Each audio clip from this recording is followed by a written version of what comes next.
CMR jewellery మన కాకినాడలో అతిపెద్ద జ్యువెలరీ షోరూం మార్చి 30న గొప్ప ప్రారంభం. ఒక పక్క శివ నామస్మరణం, మరో పక్క ప్రసవం. ఏ శిశువు దొరకని అదృష్టం ఆ బిడ్డకు దొరికింది. అమ్మ కడుపు నుంచి బయటికి రాగానే శివ నామస్మరణం చెవిలో పడింది.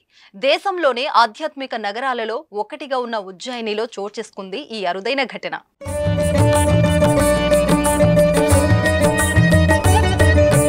ఉజ్జయినిలోని మంచాన్మన్ కాలనీకి చెందిన ఉపాసన దీక్షితకు మార్చి 27వ తేదీన ప్రసవ నొప్పులు వచ్చాయి. ఆ తర్వాత అకస్మాత్తుగా ఆమె పరిస్థితి విషమించింది. వెంటనే ఆమె అత్త ప్రీతి దీక్షిత్ కోడలను జేకే ఆసుపత్రిలో చేర్పించగా వైద్యులు ఆపరేషన్ చేయాలని చెప్పి ఆపరేషన్ థియేటర్ కు తరలించారు. అయితే ఈ సమయంలో ఆ గర్భిణి చాలా భయపడింది.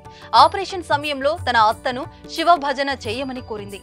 అందుకు వైద్యులు కూడా ఒప్పుకోవడంతో ఆమె ఆపరేషన్ జరుగుతున్నంత సేపు శివనామస్మరణ చేసింది.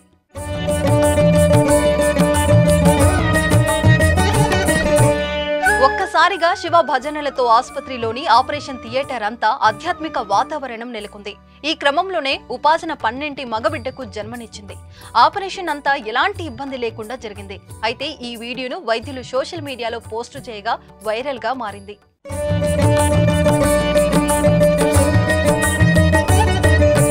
తల్లి బిడ్డ క్షేమంగా ఉండడంతో అత్త ప్రీతి దీక్షిత్ ఆనందం వ్యక్తం చేశారు. 7 సంవత్సరాల కిందట తన చిన్న కొడుకు సౌరభ్ దీక్షిత్ మార్చి 27వ తేదీన ఆత్మహత్య చేసుకున్నాడని, అందుకే అదే రోజు డెలివరీ చేయాలని వైద్యులకు చెప్పినట్లు తెలిపారు. అదృష్టవశాత్తు అదే రోజు నొప్పులు కూడా వచ్చాయని వివరించారు. శివుడి దయతో 7 ఏళ్ల తర్వాత నా కొడుకు మనవడి రూపంలో పుట్టాడని పొంగిపోయారు.